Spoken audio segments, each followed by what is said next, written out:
Advance Excel day 2। आज की class हम सीखेंगे कुछ रिमूव डुप्लीकेट्स। मैं आपको यहाँ हाईलाइट कर रहा हूँ। Remove duplicates, remove blank rows, remove blank space, change case using formulas, fix negative stock values and split data और डाटा वैलिडेशन। ये आज हम कंप्लीट करेंगे। सबसे पहले इसमें दे रखा है रिमूव डुप्लीकेट्स। तो मेरे पास एक डेटा है और इस डेटा में से मुझे अभी रिमूव डुप्लीकेट करना है। लाइक यहाँ पर कुछ देख सकते हो कि यहाँ पर कुछ चीज़ ना रिमूव हो डुप्लीकेट हो रखी है। तो फॉर एग्जांपल के लिए देखो, ऐसे तो फाइंड आउट करना बहुत मुश्किल होगा, क्योंकि जब भी आपके पास डेटा आएगा तो बिग डेटा ही आता है। तो उसमें कब तक एक एक करके आप देखोगे या इसमें डुप्लीकेट है या नहीं है, वो कैसे फाइंड आउट करना है। तो सिंपली क्या करना है, इस डेटा का पूरा सिलेक्शन करना है इस तरीके से। क्लियर है। उसके बाद यहाँ पर डाटा टैब में आना है। डाटा टैब में आने के बाद इसको हटाना पहले। डाटा टैब में आने के बाद यहाँ आपको दिखेगा छोटा से रिमूव डुप्लीकेट्स, इस पर क्लिक करना है। क्लिक करने के बाद जो सबसे मोस्ट इंपॉर्टेंट है, यहाँ पर देखो क्या लिखा, माई डाटा हैज़ हेडर, क्योंकि मेरा जो डेटा है वो हेडर में है। ध्यान रखना, अगर इसको आपने अनटिक कर दिया तो ये क्या करेगा, डुप्लीकेट शो ही नहीं करेगा। क्लियर है।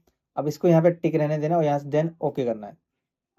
यहाँ देखो क्या है, नो डुप्लीकेट वैल्यू फाउंड, क्योंकि इस डेटा में डुप्लीकेट नहीं है। और एग्जांपल के लिए आपको मैं दिखाता हूँ। देखो फॉर एग्जांपल के लिए मैंने इस डेटा का सिलेक्शन किया कुछ इस तरीके से, कंट्रोल सी किया और यहाँ पे आया मैं कंट्रोल वी कर दिया। क्लियर है। अब इस डेटा का पूरा कंट्रोल सिलेक्शन किया मैंने, फिर वापस मैं रिमूव पे क्लिक किया एंड वापस मैं इस पर क्लिक किया। अब देखो duplicate value found and remove automatic यहाँ शो कर दिया है। क्लियर है। यहाँ से ओके कर देते हैं, देन ओके। तो इस तरीके से डेटा आपके पास आ सकता है और कैसे रिमूव करते हैं आपको मैंने बता दिया। सेकंड देखते हैं, ये तो वर्टिकल में था, हॉरिजेंटल में कैसे होता है वो देखते हैं। अब देखो कुछ ऐसा ही डेटा भी होता है कि मान लो आपको किसी को ना बल्क मैसेज भेजना होता है। इन केस आप ऑनलाइन वर्किंग कर रहे हो और आपका जो मैसेज जो भेजते हो जो उसका चार्जेस है या 1 रुपीज़ है। अब मान लो कि यार सेम नंबर ही है और 4 के 4 नंबर यहाँ मेंशन कर रखा है।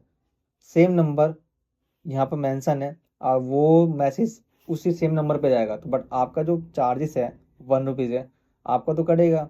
तो उस चीज़ से बचने के लिए सिंपली इस पूरे डेटा का सिलेक्शन करना है और वहाँ पर डाटा उस पर जाना है टैब में एंड यहाँ पर डुप्लीकेट आएगा रिमूव का। अब इस केस में क्या करना है, आपको यहाँ पर ना अनटिक।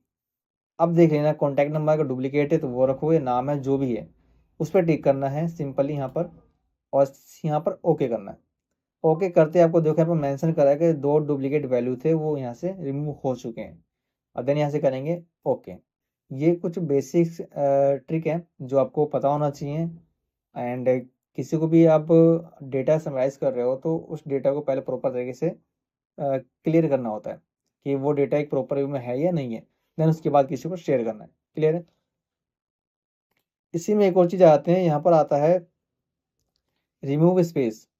अब देखो एक चीज़ मैं आपको दिखाता हूँ, जैसे मैं इसको यहाँ से करता हूँ डिलीट। क्लियर है। मोबाइल यहाँ दे रखा है बट इसमें जो इसका टेक्स्ट का लेंथ है वो कितना है वो हमें नहीं पता है। जैसे 1 2 3 4 5 6, अभी 6 है, इसमें भी 6 है। अगर मैं कोई फॉर्मूला लगाता हूँ इक्वल में लेंथ और टैब करता हूँ, इसका सिलेक्शन करके ब्रैकेट क्लोज और एंटर करता हूँ, अब देखो यहाँ कितना आ रहा है, 10 आ रहा है। और ड्रैग एंड ड्रॉप किया, आप देख सकते हो ऐसा क्यों आ रहा है।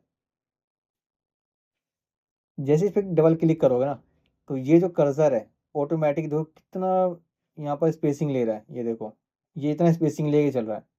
तो जितनी बार इस पर क्लिक किया गया है ना उसी को भी काउंट कर रहा है। आपको मैं चीज़ समझा दूँ, जैसे मान लो अभी तो ये प्रॉब्लम नहीं होता है, इनकेस अगर आगे जाके कोई फॉर्मूला यूज़ करोगे तो उस जगह पे फॉर्मूला आएगा। जैसे यहाँ पे मैं एक टाइप करके दिखा रहा हूँ लैपटॉप।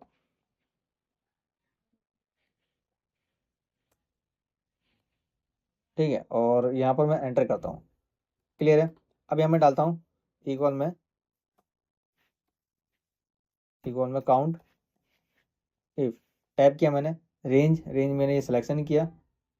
क्लियर है। कॉमा डाला मैंने, क्राइटेरिया मेरे पास ये है, ब्रैकेट क्लोज करके एंटर किया। अब देखो लैपटॉप यहाँ जीरो दिखा रहा है जबकि लैपटॉप यहाँ पर भी है और यहाँ पर भी है, बट यहाँ जीरो दिखा रहा है। इस केस में हम काफ़ी इशू होने वाला है। तो इसको करते कैसे हैं वो मैं आपको बता रहा हूँ। सिंपली इस पर क्लिक करना है आपको और यहाँ पर लिखना है इक्वल में ट्रिम। इस पर टैप किया मैंने, टैप करने के बाद इसका डेटा का पूरा सिलेक्शन करना, ब्रैकेट क्लोज और एंटर। अब देखो ये क्या करेगा, ऑटोमेटिक यहाँ पर आपका सारा का सारा जो भी रिमूव है जो स्टार्टिंग में स्पेसिंग है एंड जो लास्ट में स्पेसिंग है उस सभी को रिमूव कर देगा। अब यहाँ फॉर्मूला लगाते हैं, इक्वल में लेंथ, टैब किया मैंने, सॉरी, इक्वल में लेंथ टैब, इस पर मैंने क्लिक किया और ब्रैकेट क्लोज और एंटर कर दिया। अब देखो एक प्रॉपर व्यू में यहाँ पर आ चुका है, ये देखो। तो इस तरीके से हम इसका यूज़ करते हैं। क्लियर है? आई होप आपको समझ में आ चुका होगा।